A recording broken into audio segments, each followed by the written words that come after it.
All right. So good morning once again, and welcome to today's class. Today we are going to discuss ethics in business research. Ethics in business research. Ethical issues are becoming increasingly important as the days go by. Freedoms are expanding to the point that people want to be free to do anything that they want to do. Sometimes, whether the general society perceives that thing to be good or bad. Okay? So, due to these expanding freedoms, there is a need for the research process to uphold some standards of morality, standards of good conduct, and standards of good behavior. And indeed, globally, you may have even heard stories in some countries like Germany where ministers have resigned because it was found that during their PhD research, they were engaged in one ethical misconduct or the other. And mostly they involve copying the work of other researchers and then presenting it as if that is your work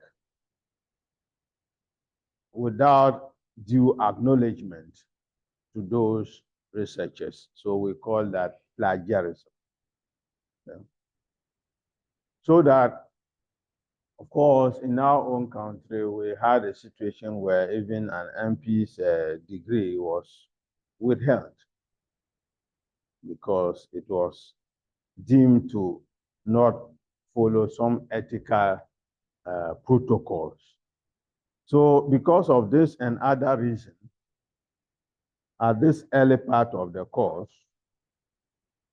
we are going to discuss business research ethics.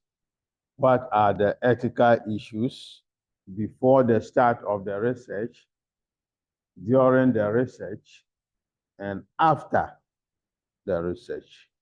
Okay. But we will not necessarily go into issues of plagiarism because that one is a topic on its own. We will not go into that. What do we want to discuss today? We'll be discussing business research ethics, what it means, and then how important it is to the research process. Then we'll discuss the ethical obligations of business researchers, business sponsors, and then business research participants.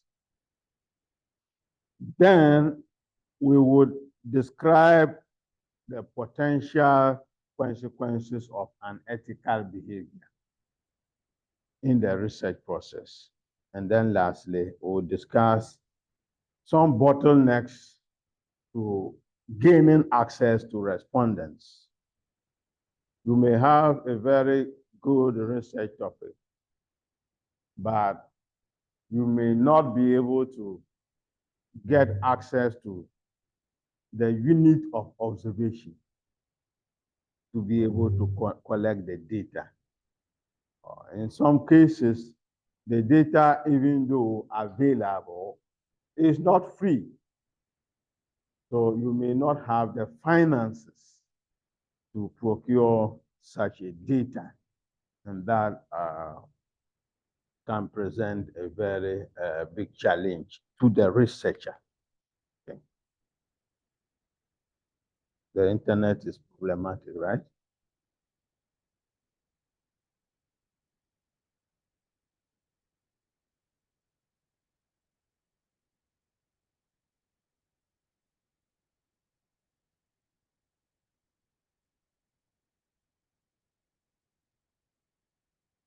So when we talk about business ethics, we refer to a field of endeavor that addresses how moral principles, ethical standards are applied to human actions in the transactional process, okay, as the business engages with auditors, customers, tax authorities, regulatory authorities, and even within the business, employees. What moral principles?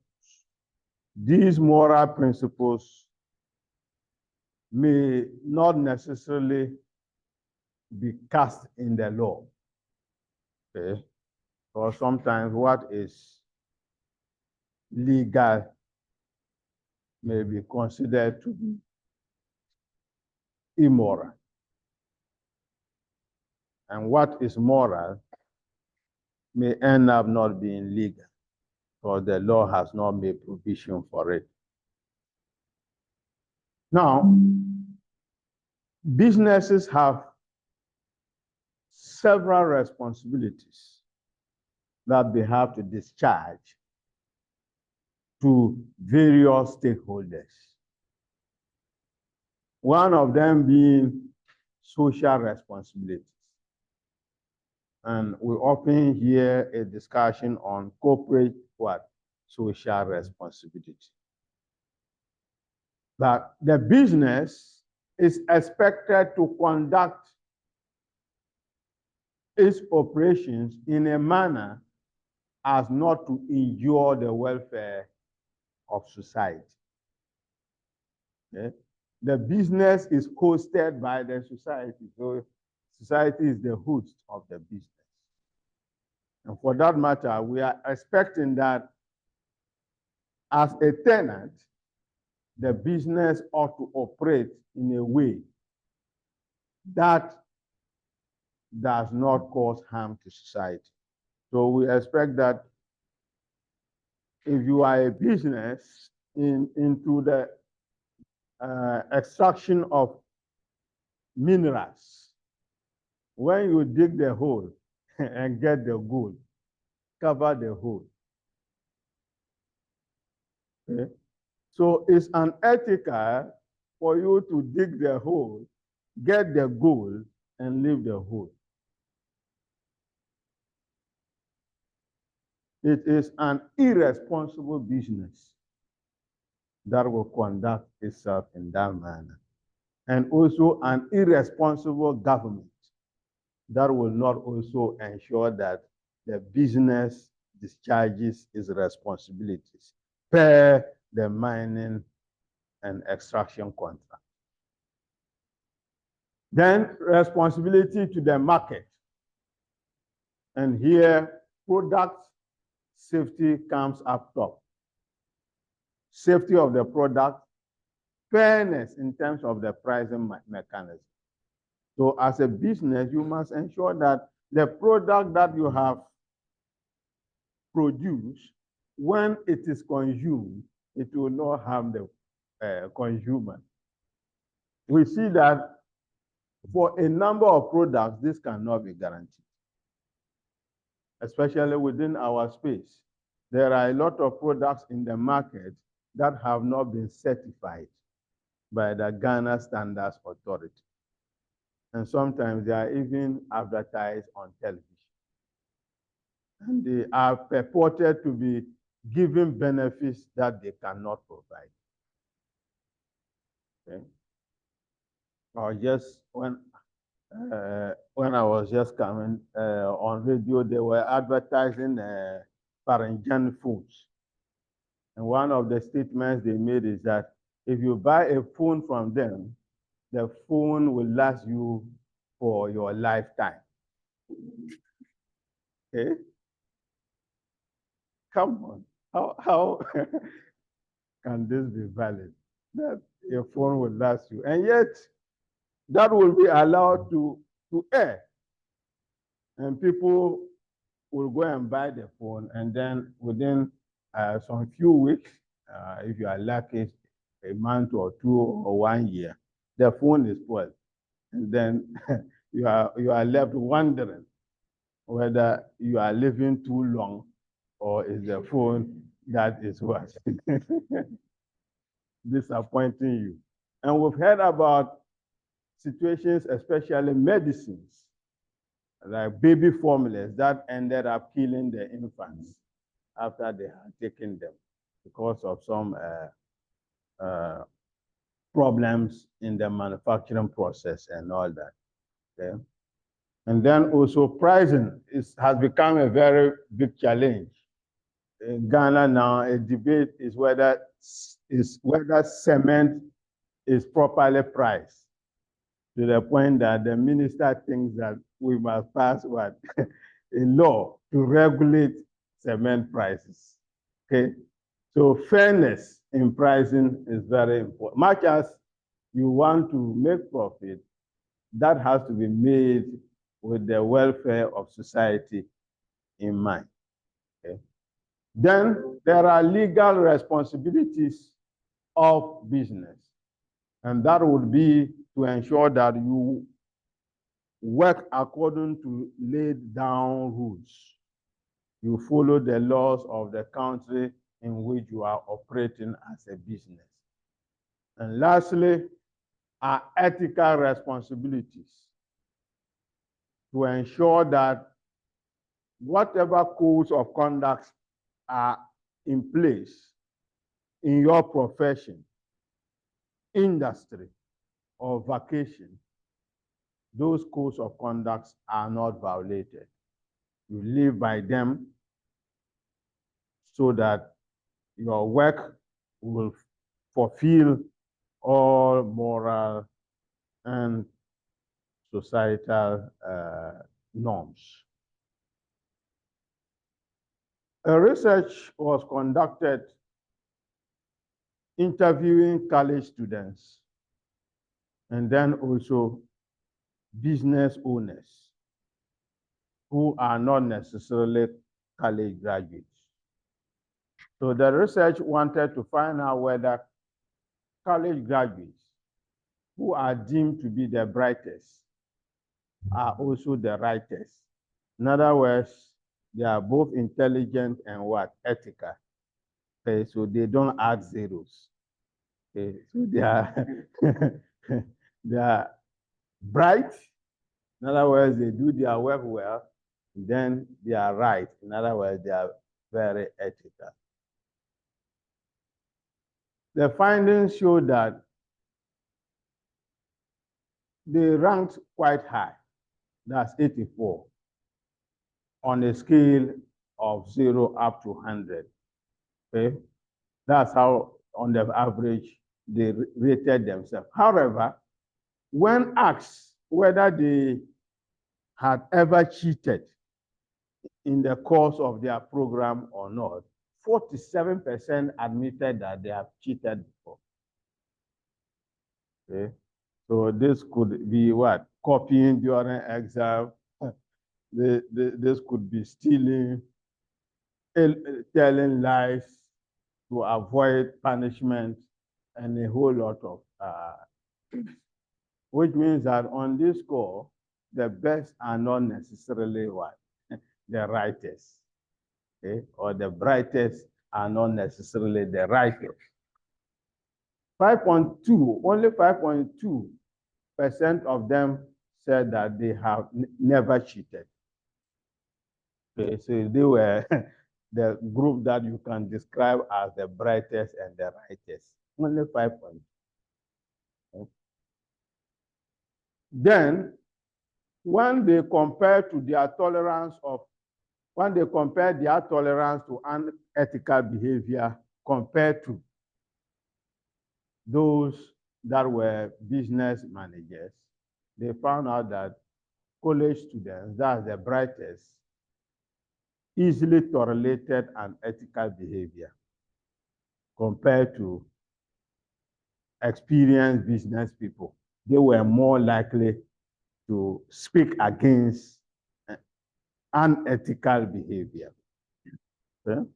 And even more interestingly, is the finding that males were more tolerant of unethical behavior than females, which most of us know is true. Okay? Women are less likely to engage in corrupt behavior than men. Okay? You can contest it, but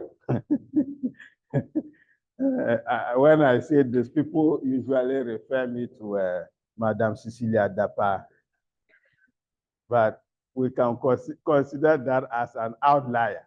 Okay, that's an outlier, but on the whole, that has been established very strongly in the ethics literature. But then, as researchers and even businesses, we are confronted with what we call ethical dilemmas. In a dilemma, there are two different courses of action with promising different consequences or rewards, such that when you turn left, it's like there's a problem. When you turn right, it's like there's a problem. But you have to take a decision.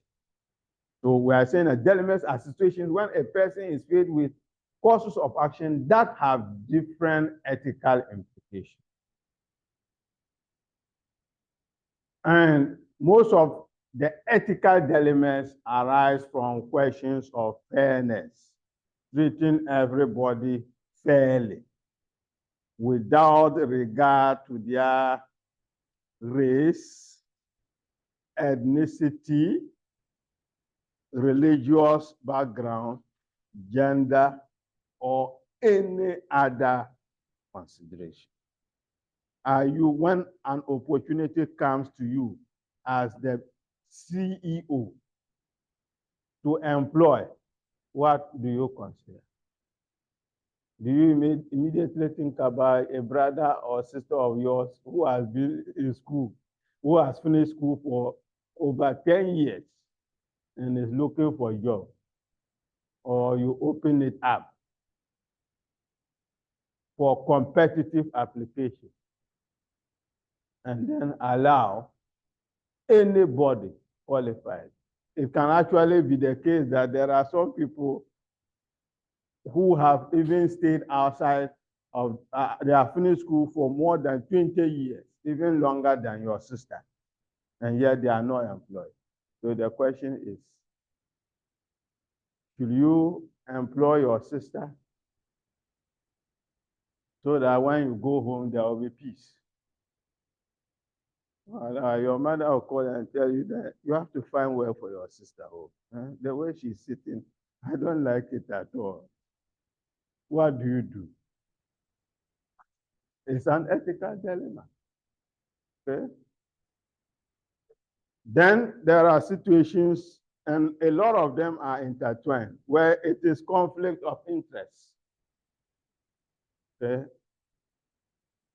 The one to take the decision on the matter also stands to benefit from the decision directly or at the personal level. Okay, so I gave this example the other time, whereby I'm chairing a board. I'm also a researcher.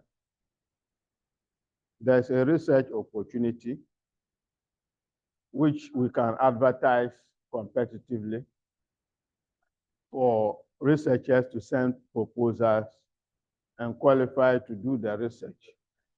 So the question is, as a board chair, who is also a researcher, should I conduct the research and get the money and pack it, or I should open it up so that other professors around the world can compete? Apart from that, if I also submit proposal and then the others submit, who will take the final decision on who wins the bid? So it's a serious ethical issue. Yes.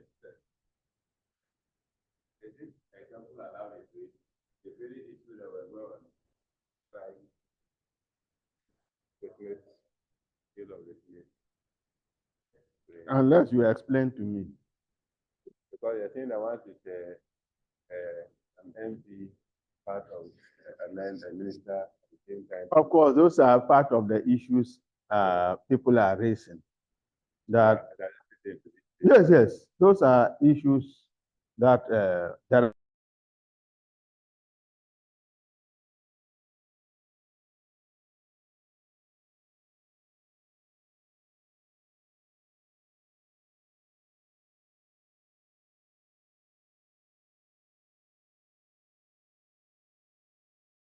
Hello.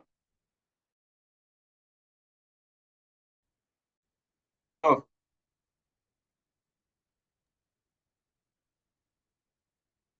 Please speak.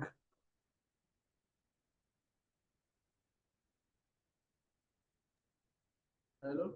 I can't hear anything, bro. You can't hear. Yes, please. Okay.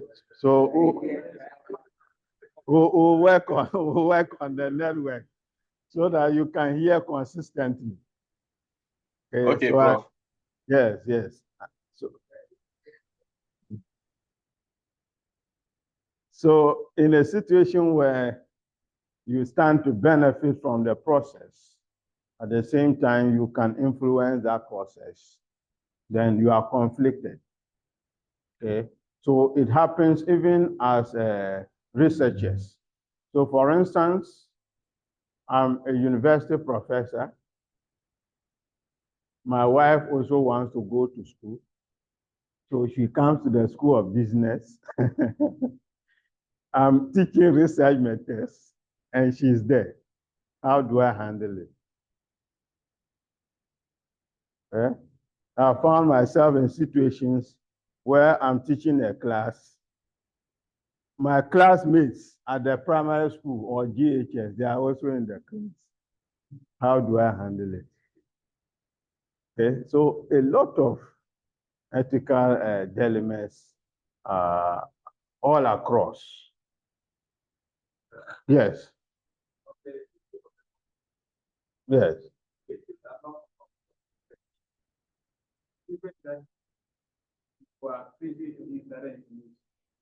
You are still more competent than all those that are given for the sake. Yes, it will still be. It will still be. It will still be.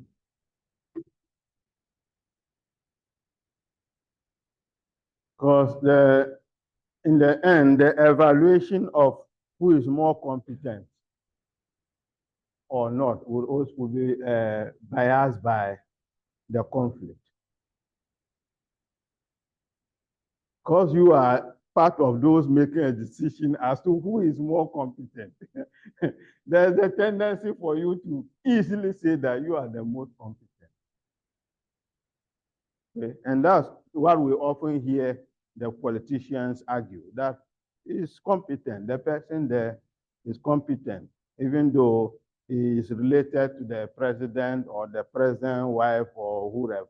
The person is competent. But that competence does not cut the cord of conflict of interest. So one of the ways that people attempt to address it is to disclose. But beyond the disclosure is to recuse yourself. Recuse yourself from the process in terms of the decision making. Okay?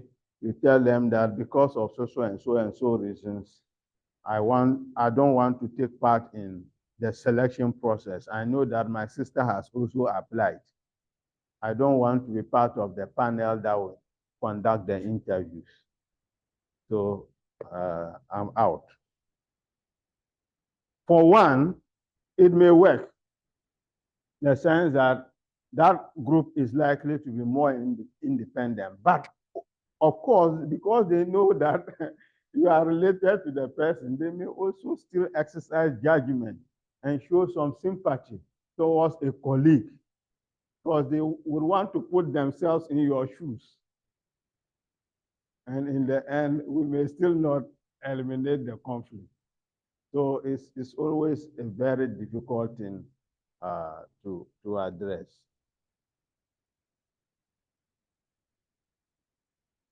Now,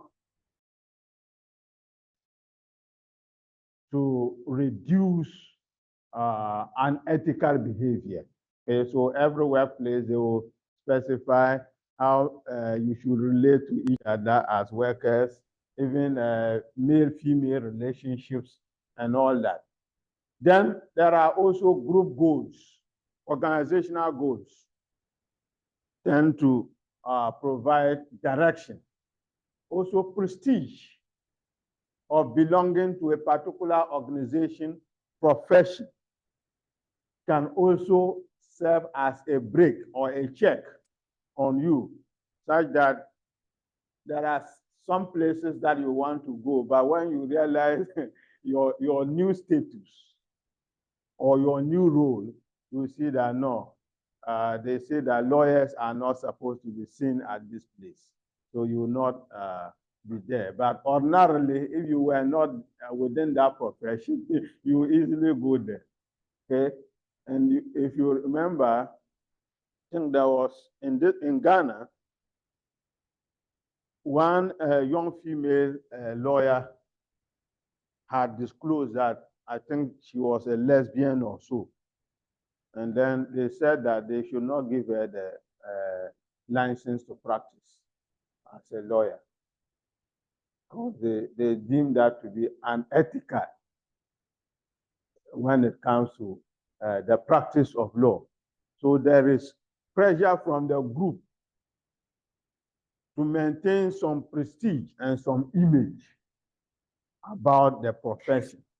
At the individual level as well, there are personal beliefs. And personal beliefs, they go both ways.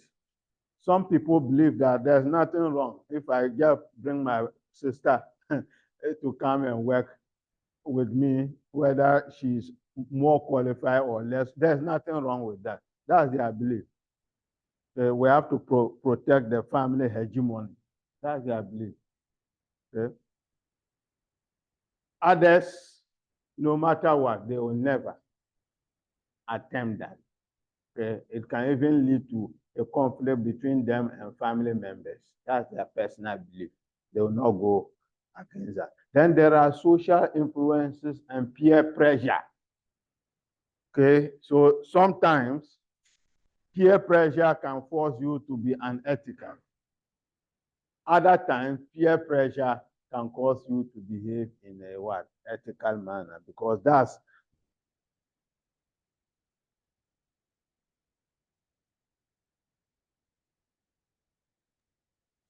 then competition. Hello. Yes. It's okay. I can hear you now, bro. Okay. Okay. Competition. Because you want to match your competitor boot for boot. So that can lead to a situation where you may engage in unethical behavior to outcompete your competitor. Sometimes it's about information that you need. Other times, the quest to be profitable or the quest to grow can serve as either checks or motivators for how you behave. So we say that, generally speaking, these exert conflicts and pressures, as well as make room for cost-benefit analysis of ethical behavior versus unethical behavior. And in the end, that creates a balance. in society as to how we behave and how we act. Okay, so that is the background for the lecture proper, which then now zeroes in on ethics as it relates to research. So first, let's look at researcher obligations before the research begins. So before you start the research, what are the ethical responsibilities that you must be cognizant of as a researcher? First is to understand the research situation, to develop knowledge or understanding of the research situation. And what that would mean is that you must discuss with the sponsors of the research, if it is a sponsored research, or discuss with your supervisor, if it is a project work, to understand what the research is all about. Come to a strong agreement as to what you should do. Otherwise, the supervisor or the decision maker thinks that the direction is left and then you are going right. So you will not go far, and then there will be conflicts on the way. You can imagine this student that I talked about in our previous discussions, who has come upon a data that is very expensive, and he's thinking about changing a topic. So he has not discussed change of topic with me before I realized that he has written 3 chapters on a new topic that I am not aware of. You see that there will be a problem. There are ethical issues. We have not come into a working understanding of the situation. Okay? So the situation now is that he has problem getting the data. Okay? So, and I had another case yesterday, one of my students, he had made it look like he could get the data. And yesterday, when I asked him further questions, he was backtracking. Okay? When he has reached the level where he's supposed to gather the data and do analysis, you are now not sure whether you can get the data. Okay? So it is good to clear things early, okay? And that will involve developing a working knowledge of the situation. Okay? After that, you need to communicate clearly the deliverables of the project or research. What will the research produce? You don't need to exaggerate what the research will produce. It is even better to underestimate than to overestimate. Okay? Because it involves cost and time. The deliverables involve cost and time. Then avoid conflicts of interest situations as much as possible. If you can take yourself out, recuse yourself from conflict of interest situations, then the better for you. Otherwise, you may get to a point that you can't go back again, or you have been trapped deep into the conflict. I had a situation like that where thesis was sent to me concerning somebody that was very well known to me. But when the thesis was sent to me, I didn't open it to see whose name was there, because that time I was very busy. So I was not immediately ready to assess the thesis or examine it. So, but I just responded that I will examine the thesis and get back to the graduate school.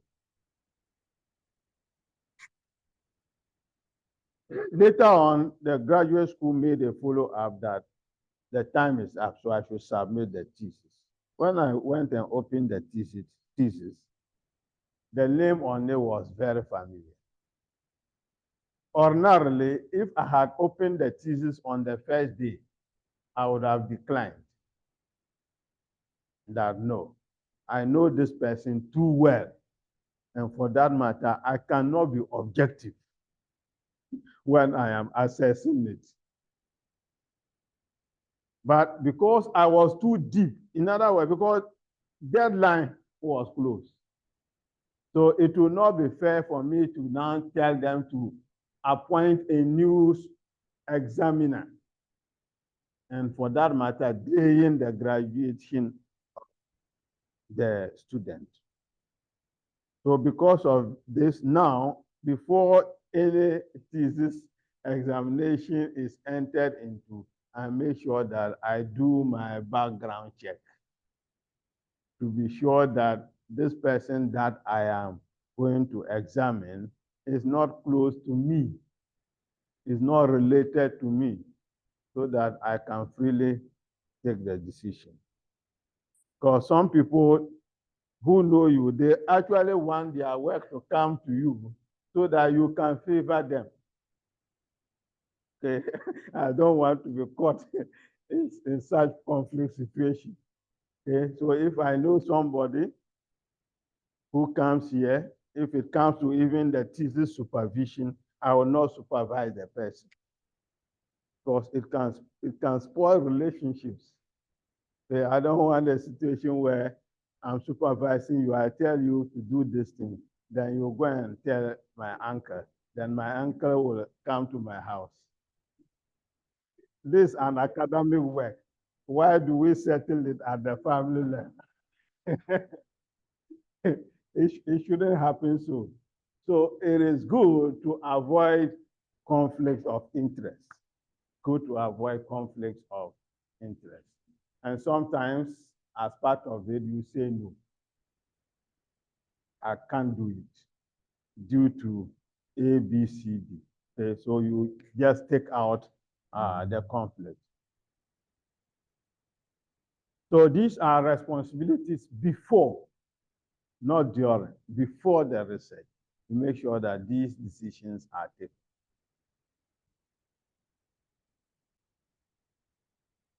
So what we discussed was the researcher. This one are the ethical obligations of the decision maker. So this could be a sponsor of the research, or it can be a supervisor of a research. So before the research, these are also their ethical obligations. So you need to agree with the researcher on the objectives of the research so that there is no conflict regarding what exactly the project is intended to achieve. Okay? Then you need to set reasonable time and money budgets. So as an organization, you know that the research will take $50,000, and yet you want the researcher to use what? Say $30,000. You want to squeeze the researcher. Researchers are always squeezed from every end because they don't want you to get money from the project. So they will tighten their budget. Okay? Ensure that, especially the time, and when it comes to project work is time sensitive. 1 year. Okay, so by the time you finish this session, we'll give you supervisors, you work with them. By the time you return for the next session, you should have gone very far By the time you finish the exam in the second session, you should be ready to submit your research so that you can graduate based on, because the university has fixed periods that graduations occur, November and April. So if you are supposed to graduate in November, it means that latest by September, you should submit your thesis. Because when you submit, it has to go through examination processes before it is finalized. So when you are choosing the topic, be aware that there are time limits or time constraints that you need to meet.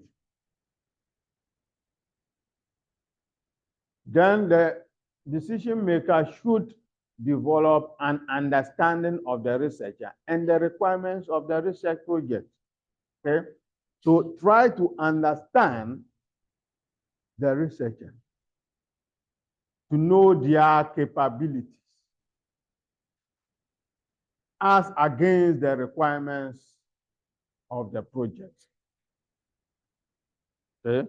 So never allow a researcher who does not have sufficient capacity to attempt to do a research work. That will be a recipe for disaster. Okay? So, ethical obligations of the decision maker before the research begins are outlined. Yes.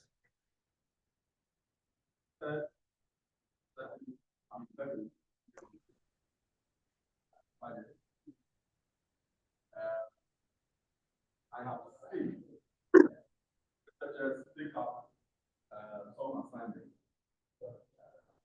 even though they are clear in their mind that this resource may not help us achieve the set deliverable. I mean, I'm talking practical. Yes, because it's a package, they came for it. And then at the end of delivery, they were now complaining that the budget was not adequate enough to get us. Is that not the precursor to shortly work in the first place, like shortcuts? Connecting the research having the ability to say, no, I mean, this is not adequate. This cannot do this way. And stand firm by it. You know, we get influenced by some of the economic pressures and other kind. Yes, I understand what you are talking about fully. Now, what is causing this is the general poor conditions of researchers. So any small thing they see, they will accept. Okay, so they will accept. Okay, but the ideal thing is to call their attention to the fact that this money cannot achieve this work. So if you are paying this much, then we have to limit the scope of the project to cover this. Otherwise, the right thing is for the researcher to walk away. Okay? But hardly will you see a researcher walking away. It's going to be difficult because he has several mouths to feed. So you will dance according to your tune. But you said that's how much you can afford it. You will play along. Okay, so but as researchers, we owe it a responsibility to call the attention of sponsors. So for instance, this afternoon, I'm having a meeting with some sponsors of some research because they limited an aspect of the budget and asked me to revise my budget in that line. So I made the revision and inserted a comment that if not because of the budget constraints, in my view, the researchers needed to make about 4 trips instead of 2 trips, as the budget that they have proposed would allow. So when I sent it to them, they said that we have to meet and discuss. And I said, that's good. So this afternoon, I'm going to meet them online and we discuss.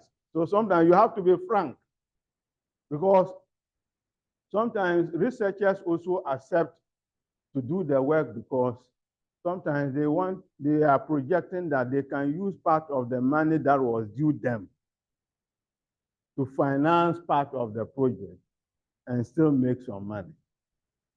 But when they get into the situation, they realize that no, it's not going to work. So like this particular project, we had the intention of financing part of the project using what was entitled to the expert. So you sacrifice part of your payment in order to do those other aspects that they should have sponsored. But if in practice, we realize that the cost of that is too high, then the researcher will now begin to drag their feet and say that no, this is a reality. The budget is too small. Okay, so I appreciate what it's a very common situation in our environment, and it's difficult for researchers to say no when they just see a glimmer of money. You can't refuse. Yes. Yes. Yes. Directly. Yes. It can affect it directly, not remotely, directly. Okay. So you see that in the end, it can even create more budgetary issues, because in the end, the researcher is not able to complete the project, and he's not also going to get his final payment. Okay, so it's some kind of big challenge. So further guidelines for the decision maker.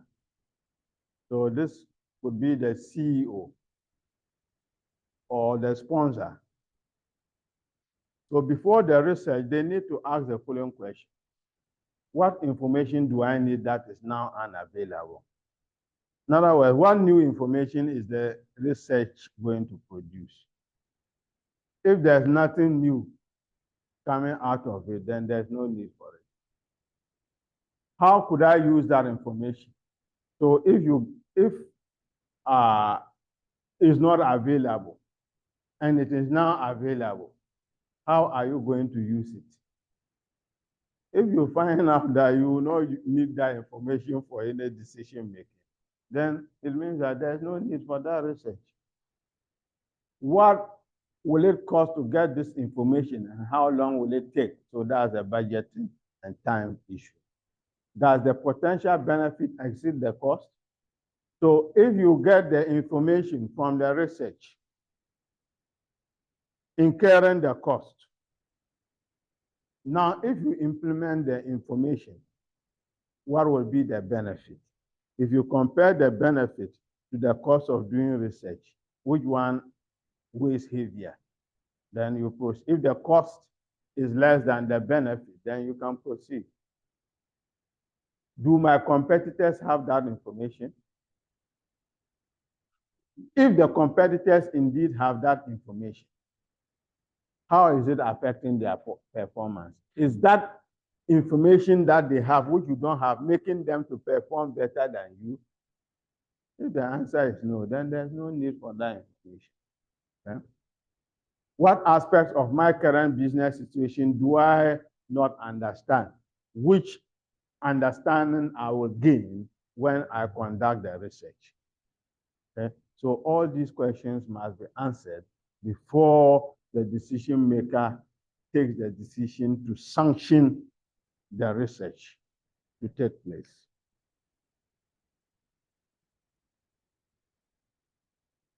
Now, during and after the research, the researcher has further ethical obligations or responsibilities to fulfill.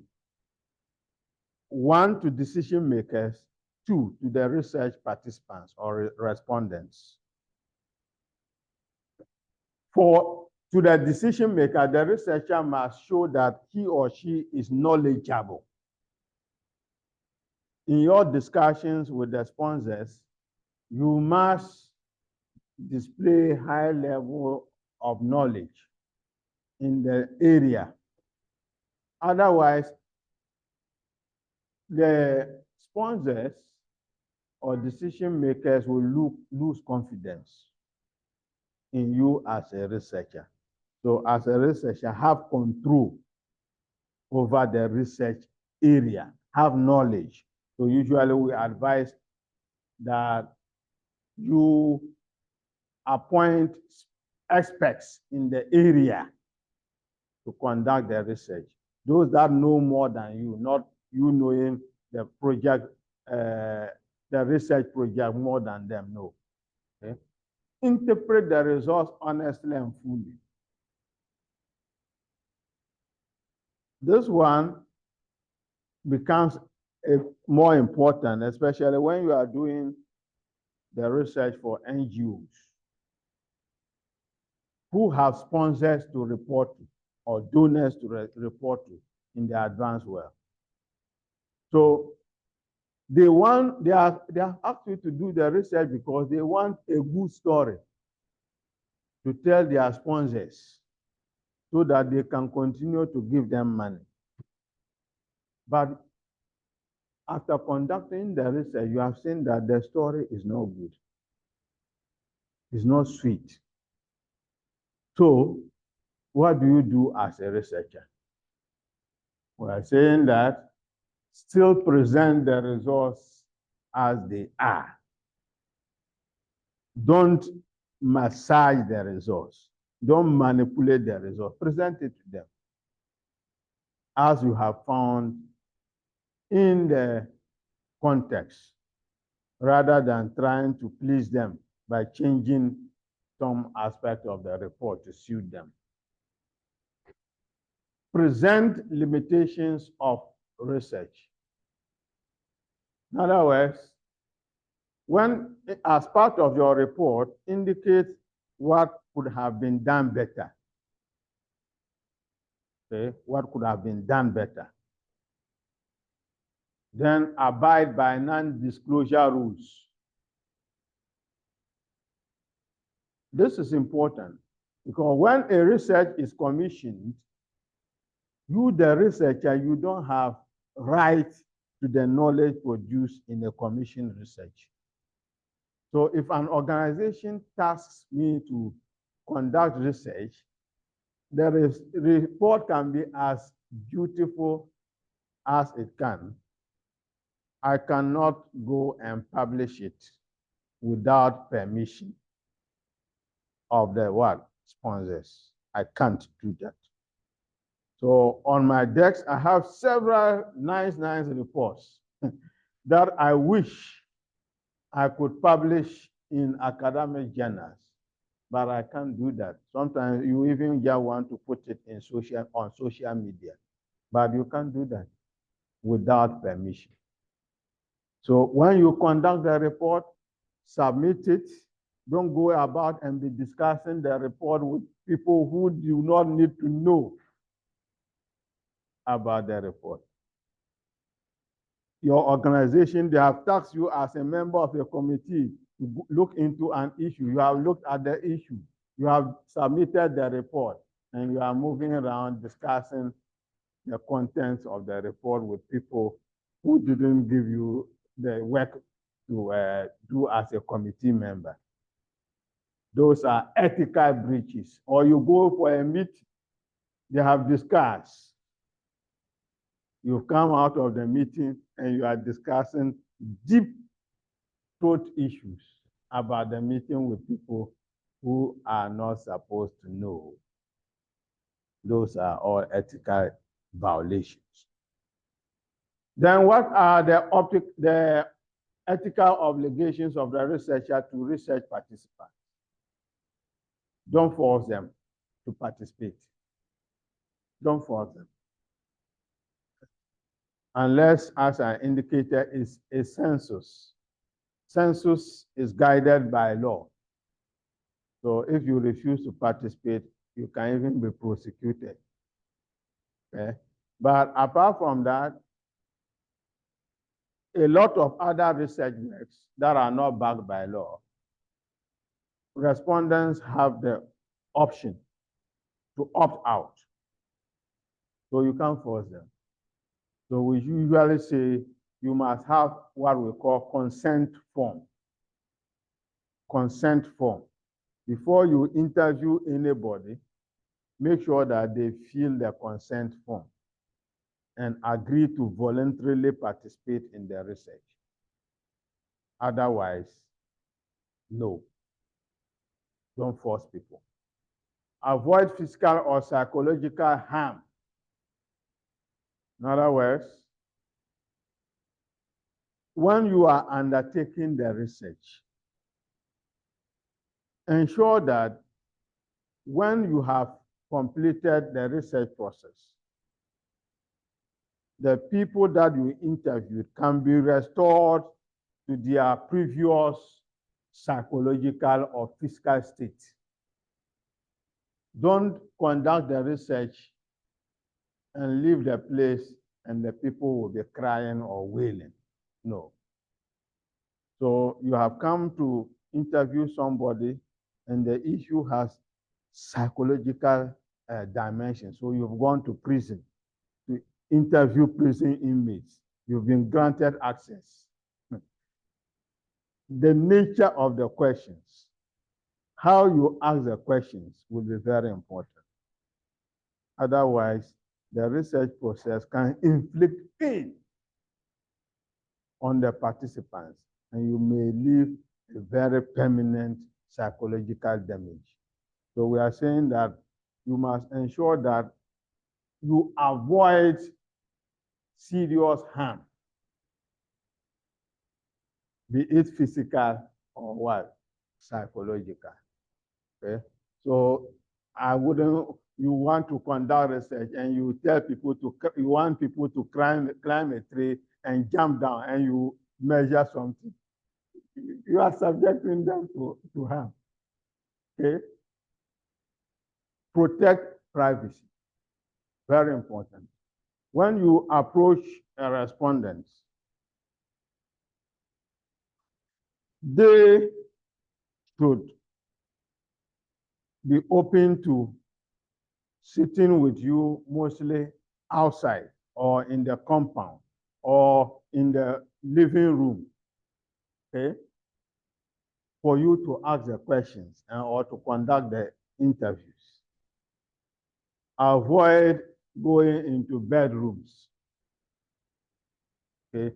Your work is to do research, that's all, okay? You are conducting research and you are putting your hand in somebody's pocket. No. Okay. So the relationship between the researcher and then the participant should be one that will respect their distance in terms of relationship and all that. To maintain some social distance between you, the researcher, and then the participants. And then make sure that you inform them of the purpose of the research. Very important. Inform them of the purpose of the research and also let them know that they can decide to participate or not to participate. And even when they start participating, they can stop at any point in time. In other words, they can opt out if at the along the line they don't feel like participating in the study. Now, when it comes to experiments, the ethical dimensions even become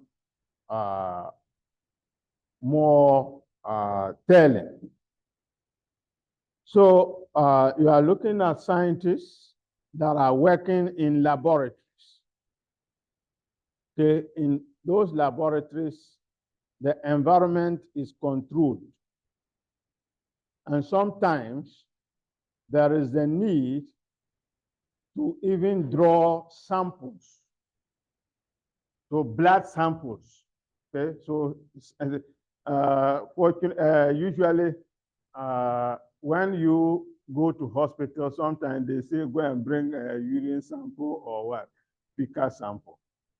Okay, so that one you have no choice than to submit yourself to it because you want to be well. But there are also research endeavors that may require drawing samples, blood, and all those things. So such research must also follow ethical issues of informed consent. Let them know what the research is about, take decision as to whether to participate or not. By all means, let them know. Inform them about the research and let them take a decision. So there must be an informed consent and non-coercion. Don't force them. They are free to participate or not. Then prevent physical or psychological harm. Protect their privacy. And then disclosure engagement. Now, disclosure, let them know the parameters of the research, what the research can do, what it cannot do, and engage them properly. Usually, we don't engage community members properly when we go to administer questionnaires. And as a result of that, they have become tired.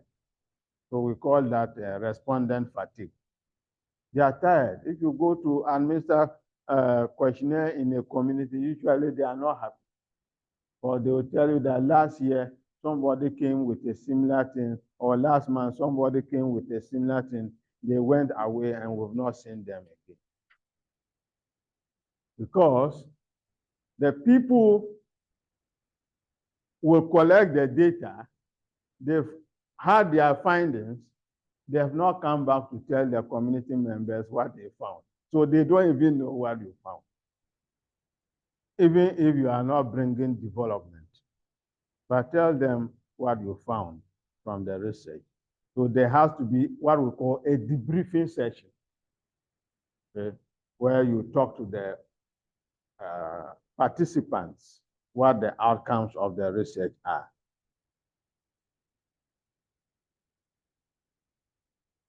So when we talk about not causing physical or psychological harm, we are talking about whether or not you can restore the participant to their original condition after the research, so that you don't subject them to unreasonable stress or risk without their knowledge. So that has to be done. However, okay, I'll come to that. Now, privacy, we've talked about it. The respondents have the right to privacy, such that the researcher must maintain a reasonable social distance. Apart from that, there has to be what we call anonymity. We have privacy, we have what? Anonymity. We usually don't indicate the names of the respondents or the subjects in the report. Okay. And this is even more so when you are doing research relating to banks. When you are doing research relating to banks, you don't mention this bank, that bank, that bank. No. You can give them pseudonyms. Okay. And I also had the same with security. I had one of my, even now, one of my MSc students is doing a research and it relates to a military installation. So when he brought the topic, he put the name of the military installation there. I said, no, you cannot have that there. If you don't take time, they will sack you. After you have published, the thesis has been published by UDS, they will sack you. Okay? So you have to embellish it. Okay? You can give it a pseudonym just to protect that institution. So privacy is very important. Okay? Then, within that context, we have what we call push pulls, mostly used in the advanced countries, whereby short phone calls are placed with the intention to spread negative or false information under the guise of conducting a poll. So they are going to, before the interview, they will take you through some information session. Basically, they are indoctrinating you. After the indoctrination, they now ask you, who will you vote for? So after watching, after painting Donald Trump black, they will now ask you, who will you vote for in the general election, Trump or what? Biden. Of course, they have already poisoned your mind. So if you don't take time, you will say that you are going to vote for Biden. So that's how, you know, push polls work. But in the realms of medical research, there are certain situations where the researcher has no choice but to withhold some information from the respondents. Otherwise, the research process will be compromised. So for instance, suppose that I want to conduct a research on a new treatment for hepatitis B that I have developed. I want to test the efficacy of this drug. How best can I do it? So I have to get volunteers who have that disease condition. And then once I get them, I'm going to divide them into two randomly. Okay? So group A and group B. Such that with group A, I'm going to give them the actual medicine. With group B, I'm going to give them a false medicine. In other words, it also looks like the medicine, but maybe it's just flat. It's just flat that we have we have modeled. And then the same packaging. Okay? So they will not know that what they are taking is not the medicine. So to them, they are taking the medicine. This is done so because you know that sometimes as human beings, you will see that somebody is lying down and shivering. As soon as they give the person paracetamol, they will get up and ask for Lysol. But in reality, the paracetamol has not even dissolved in their bodies. But psychologically, because they have taken the medicine, their body has mobilized all the forces from within, and they are now ready to drink Lysol.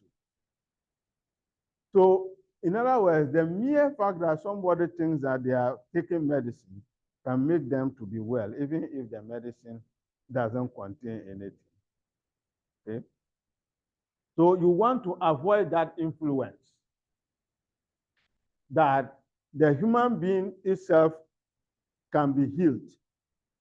knowing that there is something that is in them that can cause them to be healed, even if that thing doesn't work.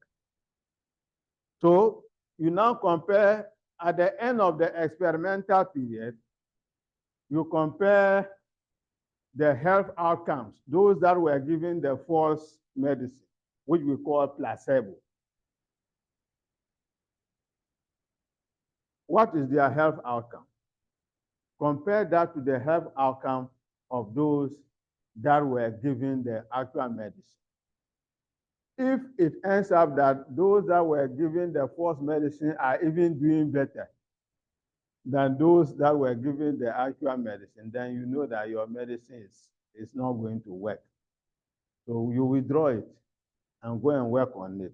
But if you realize that there's a massive difference between those that receive the false medicine and those that receive the true medicine, in favor of those that receive the true medicine, then you can now say that the medicine is what? Efficacious.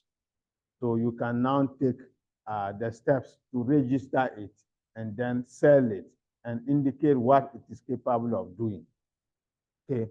So in this kind of situation, you will see that some amount of deception is correlated. Because if you don't do that, there's no way you can properly assess the efficacy of what? The experiment. Okay, so this is just an exception that we are calling our attention to. So in the end, when the research process is now over, you now have to do a debriefing of the participants and tell them that, sorry, we had to do this. What you were taking was not the actual medicine. But we have found that the actual medicine indeed works, because when we administered it to your colleagues with the same condition, they are now better or they are healed. So because of that, we can now recommend the medicine to you. And as part of your compensation, we are giving it to you free. Okay, so of course, they will be disappointed. but you have done that for the general good of what? Society. Because it is not good to start selling an unproven medicine. And in our market, that's usually what happens. Most of the medicines, so-called herbal concoctions, they are not proven, they are not tested. But they are selling as if those medicines are working. Okay. So in some situations, we may need to keep some information from the respondents. Yes.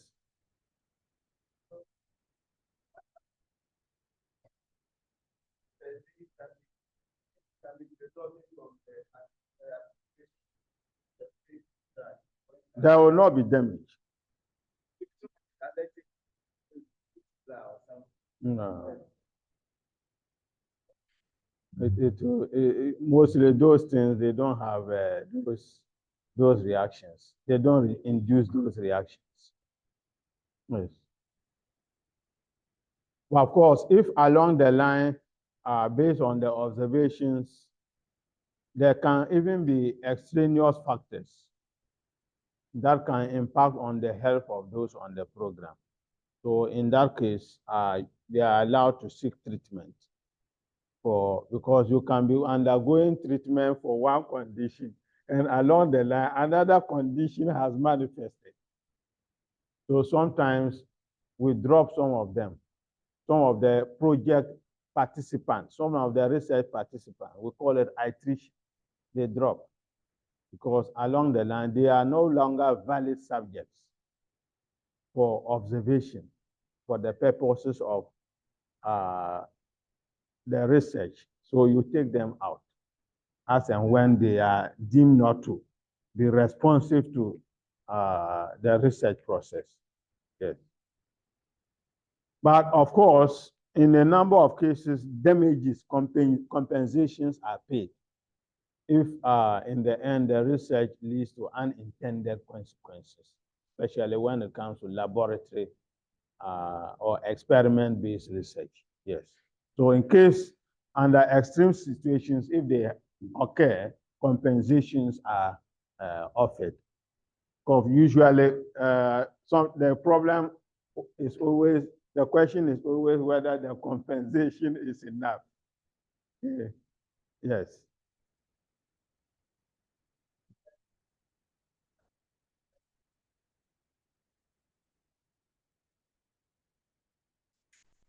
Can they what?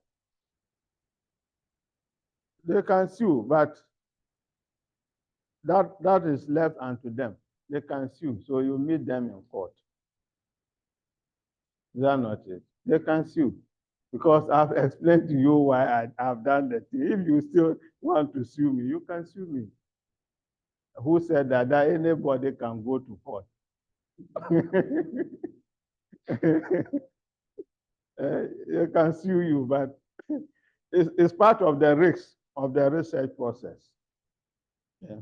If you encounter a litigant, that can happen, but it's a risk that you will be willing to take as a researcher. Yes.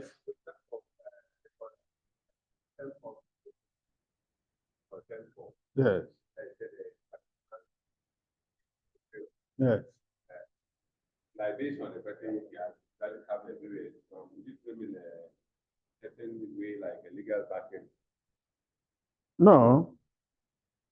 Usually, the consent form, you are just telling the researcher about the purpose of the research and then asking for their permission for you to interview them or to include them in the research process. And you usually tell them that the research process is for this purpose and their identities will be what? Hidden throughout the research process. So on that basis, are they willing to participate or not? That's all. But apart from that, you don't add any other,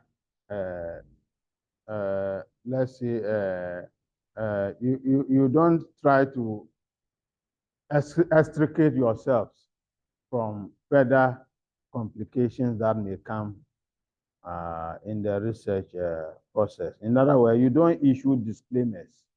We hardly issue disclaimer that in case you are part of this research and then something happens, I'm not part of it. If you say that, they will not participate because it's like you are already predicting that there will be danger.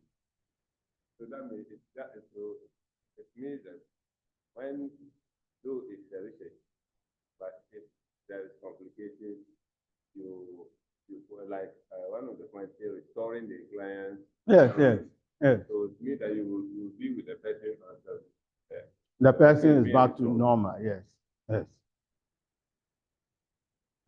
yes.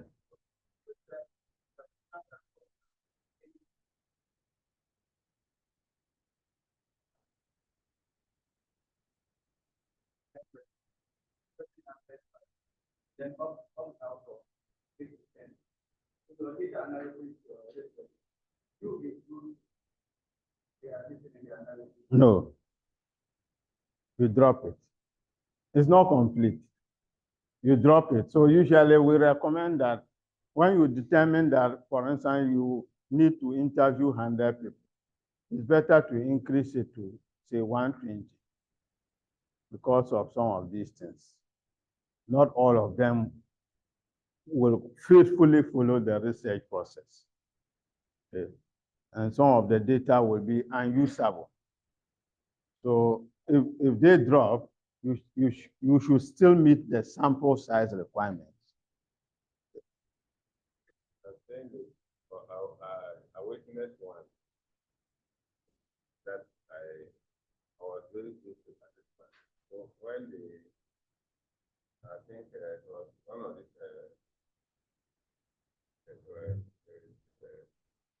final material, so those that was so they will come to felt like they were giving as Now, when they don't give you a drug to protect, by then, we will not make no to understand that, we are trying to test the drug. So in that case, the question is the researcher being fair to a participant, or it is a normal thing that? No, it's not normal. It's not normal. Okay? Especially with the situation you are talking about. There's a purpose. So you have to establish the purpose. Unless you are dealing with the placebo situation that we are talking about, then you may have the intention to debrief them at the end of it. But if you know that directly you are testing the efficacy of some drug, you have to tell them. So you are still at the experimentation stage. Because of the fact that ethical issues have become increasingly important, there is now what we call Human Resource Review Committee. And what they do is that they review the research where human participants are involved. So they will request that you submit your research protocols, research proposal, your methodology, data collection, participants. You have to indicate whether women are involved, whether children are involved, whether pregnant women are involved. All those things, whether you are going to draw a blood sample, what quantities are you drawing, what safeguard measures are you putting in place. So we have human resource review boards. If you go to Tamale Teaching Hospital, they have the Human Resource Review Committee that is responsible for giving ethical clearance for anybody who wants to come to the hospital and do an experiment or collect data on humans, because they deal with humans, they don't deal with animals. Okay? So if you want to conduct research on the humans that are under their care, or if you are also a worker and you want to now use patients' data to do research, there are some protocols you need to follow. Okay? Similar to this, research and educational institutions often have what we call Institutional Review Board, IRB. So UDS, we have an Institutional Review Board, and I'm a member of that board. So what we do is that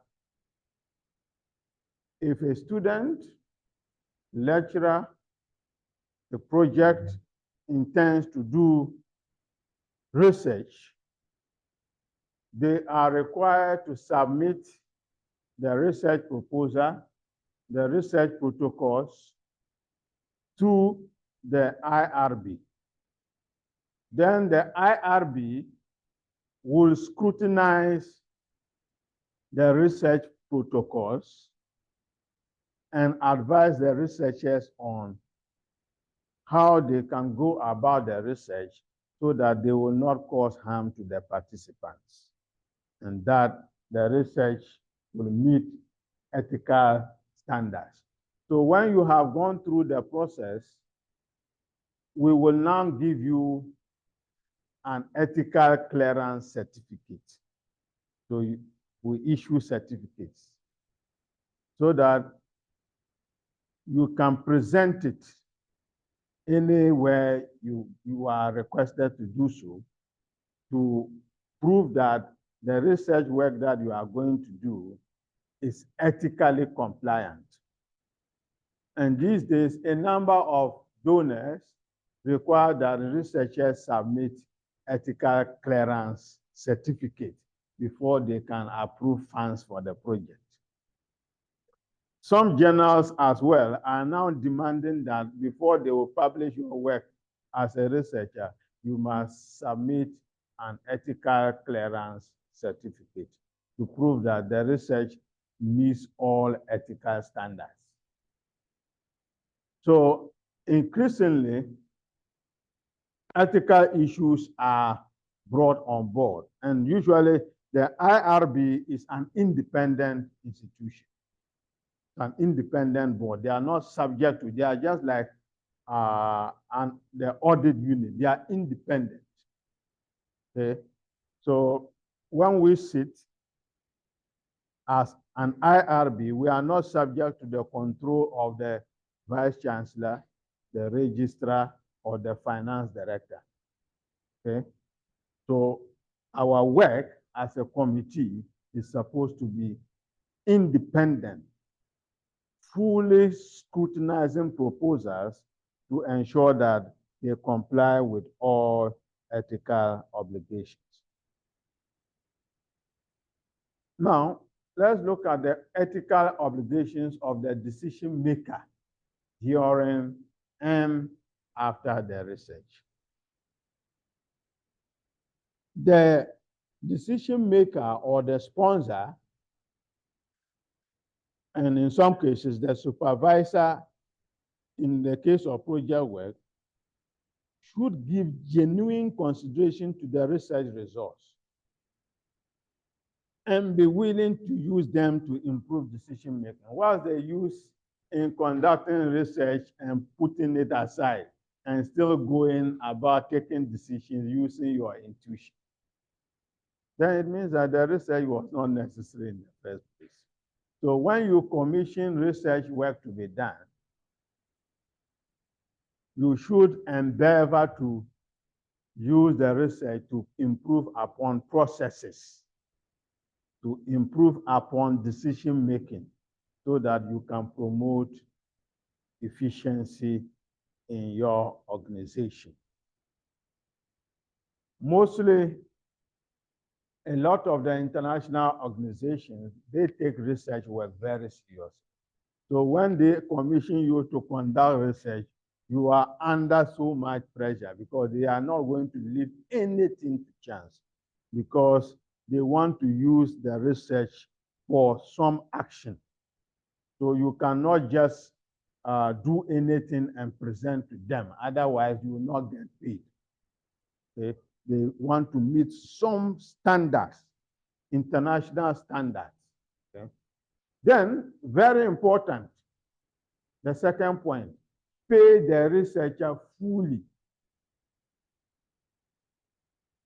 and on time upon successful completion, regardless of whether or not the results are desirable. Whether the results are the ones that you were expecting or the results are contrary to what you expected, pay them. And don't change the goalposts along the line, because we had some research work like that. Up to now, they are still owing me, because along the line, they now said that before they will pay the final tranche, then the paper has to be published in a journal of its particular specification. Okay? So that was not made known to us prior to the research. It was when we had finished and submitted our final report, and then they now said that before the final tranche will be paid, then we have to publish the research. But the problem is that the publication of the research is not within the control of the researcher. I cannot accept my paper in a journal. Somebody has a decision to make whether my paper is good enough to be published or is not good enough. And sometimes it can take up to 3 or 4 years, sometimes 5 years, to publish a research paper. Yes. So you can do the research within 2-3 months, but it can take you 3-4 years. Sometimes you send your paper for, for review. The review can take 1 year, sometimes more. And the review can be done 3 times. So, under that project, we submitted the paper for publication somewhere around 2022. Up to now, the paper, even though it has been accepted, but it has not been published yet. So we can't get our money.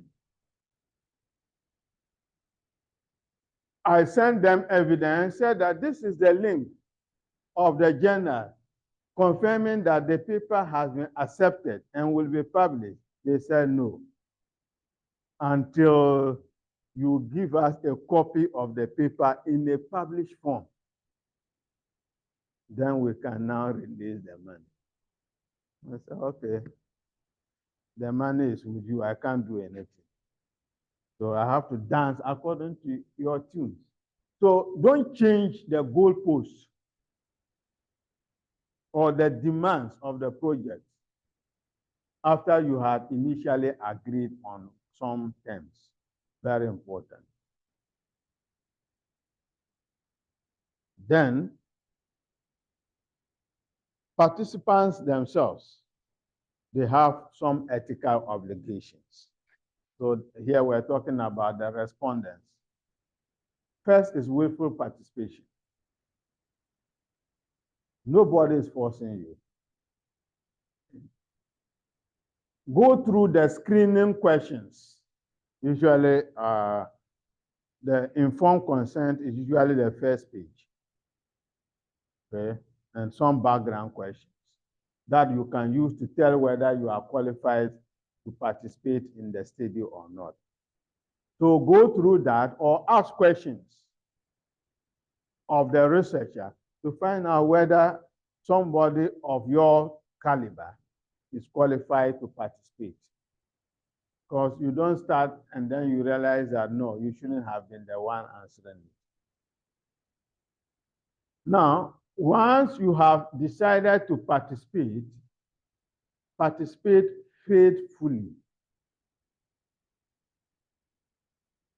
In other words, even though you have the duty to stop at any point in time, but please continue.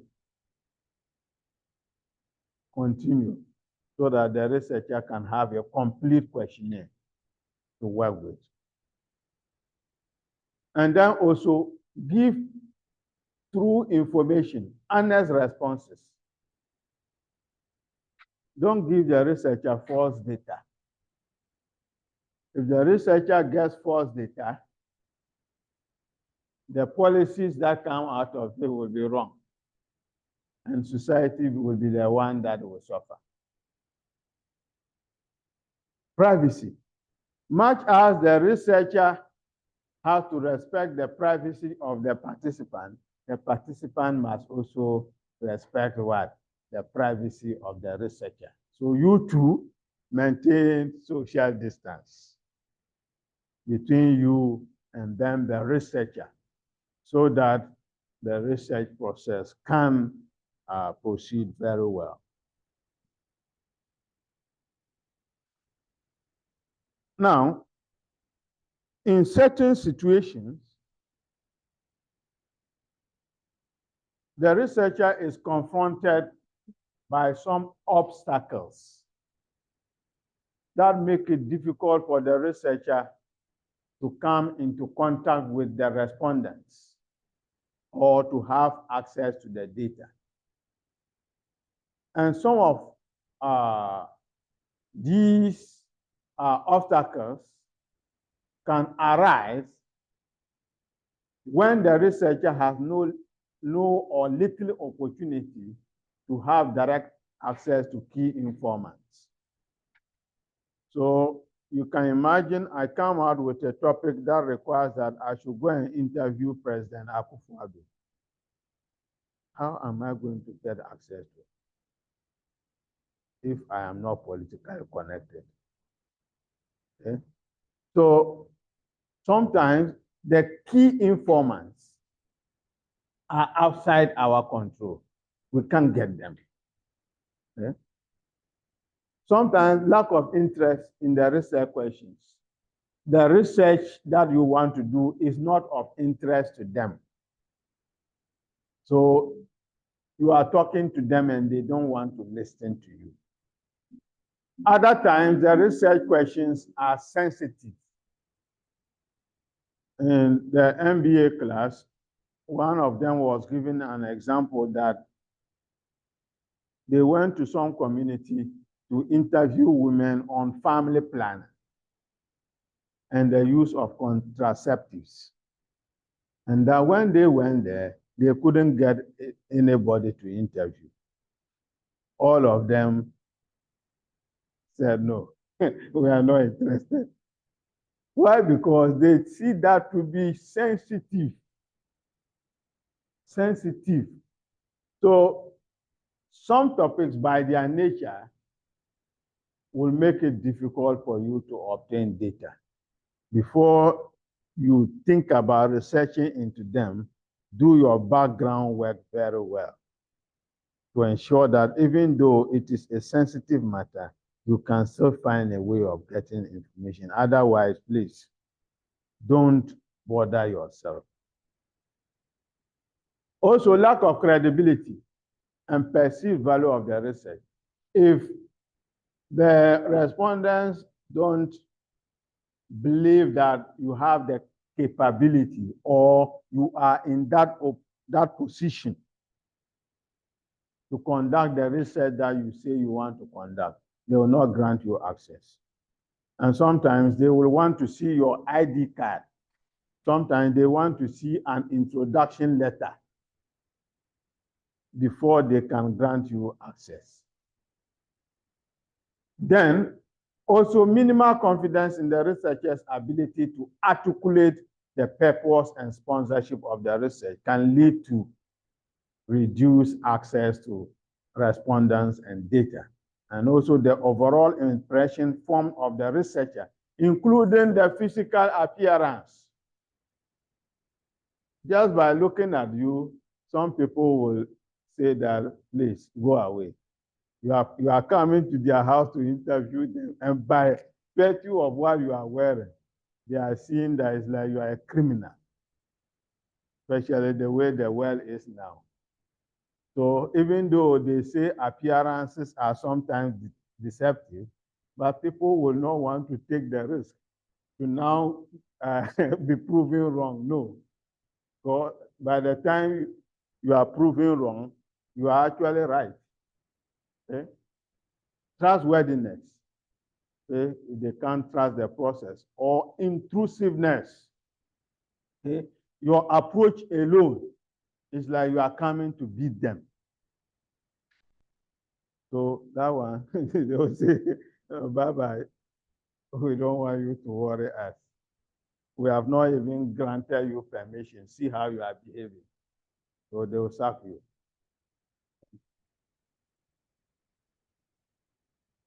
Now, how do you gain access?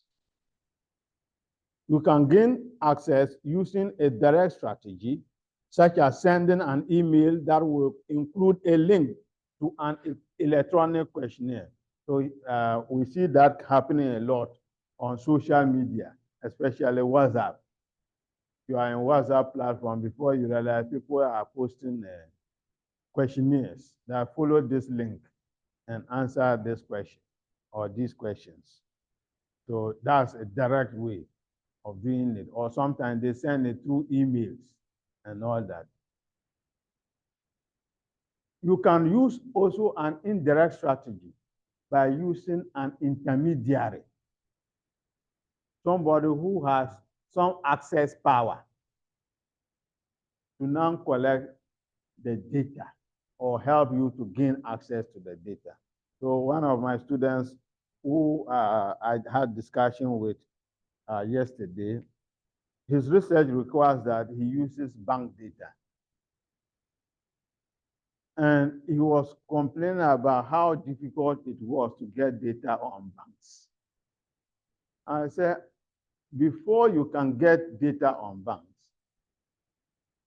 at a certain level, you must know somebody who is working at the Bank of Ghana. Or know somebody who previously collected such data and use it to do research, and that data is still with them. So you contact them directly to get their data and use it. Otherwise, you cannot get that data. Or the alternative is that there are other third-party organizations that have been able to collect it from the Bank of Ghana and other sources, and they are selling it. So if you don't want to use your social network, then you have to use your what? Your packet network, which is your money, in order to get the data. Otherwise, no way. So in that case, the person at the Bank of Ghana becomes the intermediary who will now arrange for you to get the data. The same way, if you want to interview people in a particular organization, you may have to go through top management. They will now introduce you to the workers and now grant you permission to speak to them. If you go straight to the workers, they will tell you that no, unless you talk to manager, I can't speak. I don't have permission to speak. So sometimes the use of intermediaries is very, very important. Okay? You go to a household, there is a man, there's a woman, there's a household head. You've gone to the house, the first person you see is a woman. The landlord himself is inside. You just greet the woman and then you start conducting interviews. No. Find out who is the head of this household. Then you greet and tell your mission and tell who you want to answer the questions. Then permission is granted. Otherwise, you'll be sitting down before you realize somebody is holding a cutlass and chasing you away because you have not followed what? Protocol, the right protocol to collect the data. Okay? So you can imagine conducting a research in other African countries where you don't have presence. How are you going to do it? You need what? Intermediaries. Okay? So we're doing some research work on accounting education in the universities in Africa. How were we going to collect data in South Africa, collect data in Cameroon, in Liberia? How are we going to do that? So you first need to look for the universities. See whether you can get contacts of heads of department of accounting in those universities. Write to them, the heads. And then now when they agree, you send them the questionnaires. They will now circulate it among the students and they will now answer and you get it. Otherwise, there is no way you can collect data of that nature. So sometimes the use of intermediaries is very, very important. And the researcher has to be aware of that, as that can reduce the time you spend in the data collection process. As part of gaining access, the researcher may need to write a letter. So, and the letter should explain these following issues: purpose of the research, nature of the desired access, how long will it take to answer the questions, is it going to be face-to-face or you will send the link, usefulness of the findings, of what use will the findings be to the people or to the general society, manner in which sensitivity and confidentiality will be dealt with, so privacy issues, credentials and affiliation of the researcher. You have to indicate that I am a student of the University for Development Studies, pursuing so and so program. Benefits to the individual organization. Usually people are motivated to participate in research when they see that it can benefit them. And in particular, managers, they are busy people. They would more likely participate in the research when they see that they can benefit from the research. If they can't benefit from the research, it will be hard to convince them to participate. Okay? To indicate benefits of the research to individuals and then organizations. And then also the way in which the research results will be presented and even communicated to the researchers. In some cases, the researcher may have to offer some kind of compensation to the respondents. So we have situations where research questionnaire can take the whole day to fill. Can take 6 hours. Some questionnaires can take 4 hours, others 2 hours. So you have come to a woman, she has to cook along the way, and you want to keep her from 8 o'clock to 4 o'clock. So sometimes there may be the need to go with food you give to them along the way. Or sometimes some give some monetary inducements. But then we always say that you have to ensure that the compensation is not too much to the extent that it can bias their responses. Okay. Otherwise, it will distort the outcomes of the research. Okay. It will distort the outcomes of the research.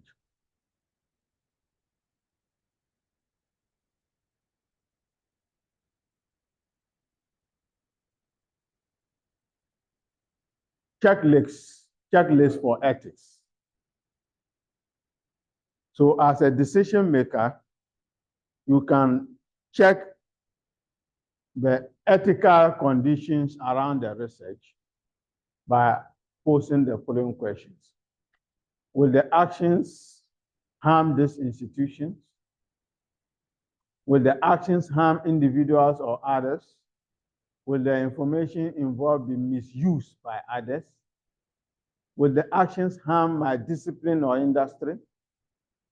Will the actions harm the personal integrity of researchers or decision makers, or will the actions harm society at large? So you need to ask those questions, and then based on that, you can take decisions. Okay, so you can look at these questions to test whether you were here or not.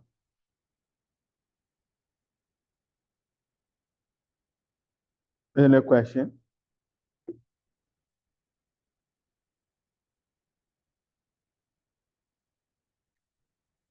Yes.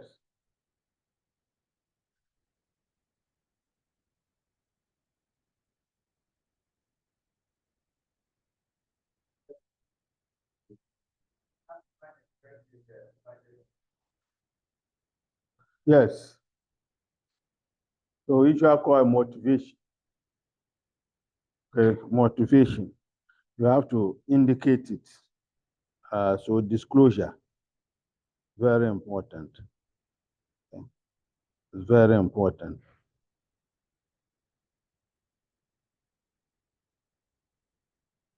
Now, a number of you are not attending lectures. Okay. How many are online? Because the class is over 40. Okay? It's over 40. So the majority are not coming. So if you know them, tell them to come. Otherwise, they can't pass. Okay? cannot pass. Because if you can't be here, so he's saying that three people have joined online. So 1, 2, 3, 4, 5, 6, 7, 8, 9, 10, 11, 12, 13, 14, 15, 16, 17. 17. So less than half. So plus the 3, so see that 20. Okay, less than half. Then also come early so that we can have a very good discussion.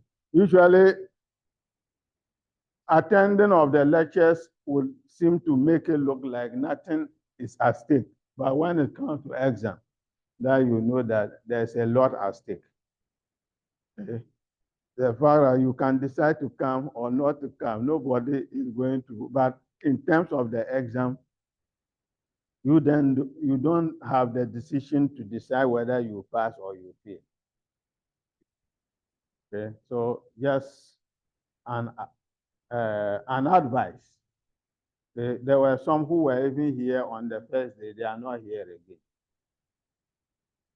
again. So don't slack. This is just the first week, the very first week. So research methods next week, Friday, we should be over and done with it. Then you go to a new set of 2 courses that you are going to run for the subsequent 2 weeks. So you have to try as much as possible as is within your means so that you can attend the lectures and participate as fully as possible. So thank you very much for coming. Can eject this one. That's my drive.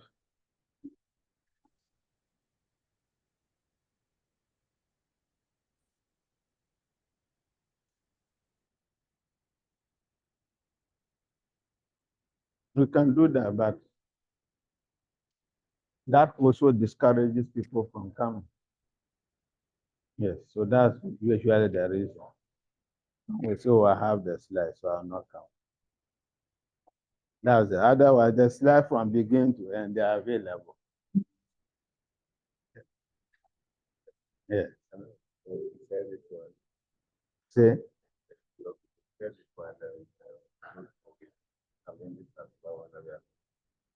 You can.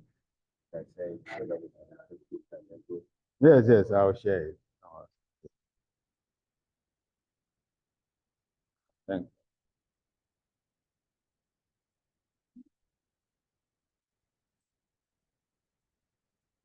you.